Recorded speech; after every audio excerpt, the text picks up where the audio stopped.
Supreme court के फैसले के मुताबिक जजेस के नोट में 4-3 के तनासुब वाला मामला कानून के खिलाफ है।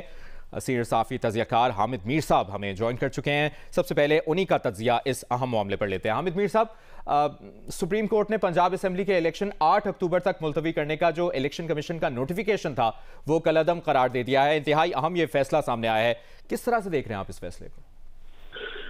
क्योंकि सुप्रीम कोर्ट का फैसला जो है वो अब सामने आ गया है, तो हम इस फैसले का हर एंगल से जायजा लेने का राइट रखते हैं। ये हमारा हक है कि हम इसका हर एंगल से इस पे तबसरा कर सकें।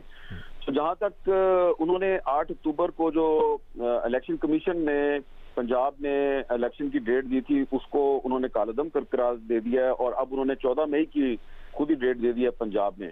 तो जो फैसला आया है सुप्रीम कोर्ट का उसके मुताबिक ये इलेक्शन कमीशन जो है उसने आइन की खिलाफवर्जी की थी, तो अब ठीक है, सुप्रीम कोर्ट ने 14 मई को इलेक्शन का हुक्म दे दिया है। और साथ ही साथ में उन्होंने वजारत खजाना से ये कहा है जी कि आप 21 अरब रुपया जारी भी कर दें।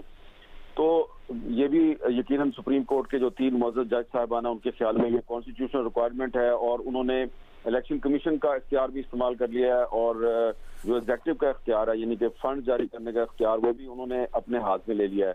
हम ये कह सकते हैं कि उनका ये ख्याल है कि इलेक्शन 90 दिन में करवाना आइन की रिक्वायरमेंट है, आइनी तकाजा है, तो इसके लिए वो ये काम कर सकते हैं।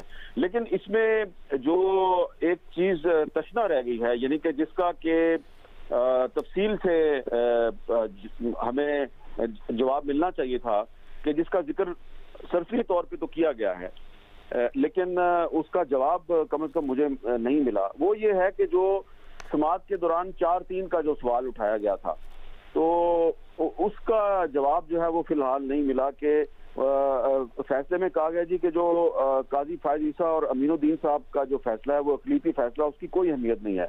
लेकिन जो इरफान कादर साहब ने एतराज उठाया था वो जस्टिस एजाजुल एहसन साहब के बारे में उठाया था कि पहले ये बेंच से अलहदा हो गए थे और अब ये बेंच में वापस आ गए, तो ये वापस क्यों आए, इसका हमें जवाब नहीं मिला।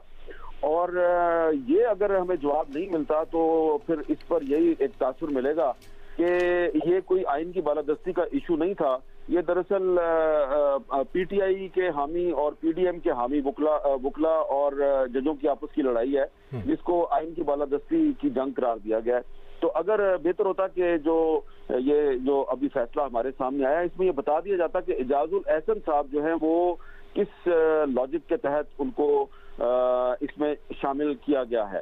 तो और दूसरी बात यह है कि ये भी हम तवक्को करते हैं सुप्रीम कोर्ट ऑफ पाकिस्तान से, क्योंकि हम ये सुन रहे हैं और ये कहा जा रहा है कि जस्टिस उमर अता बंदयाल साहब जो है वो जस्टिस कार्नेलियस के रास्ते पे चले हैं और उन्होंने आइन और कानून की बालादस्ती कर दिया। तो अगर वाकई जस्टिस कार्नेलियस का रास्ता है तो फिर जस्टिस मुज़ाहिर नकवी साहब के खिलाफ जो रेफरेंस है उसकी कार्रवाई भी शुरू होनी चाहिए और सुप्रीम जुडिशियल काउंसिल को हुक्म देना चाहिए कि उनके खिलाफ भी कार्रवाई करें। अगर इल्जाम गलत है तो वो गलत साबित हो जाएगा।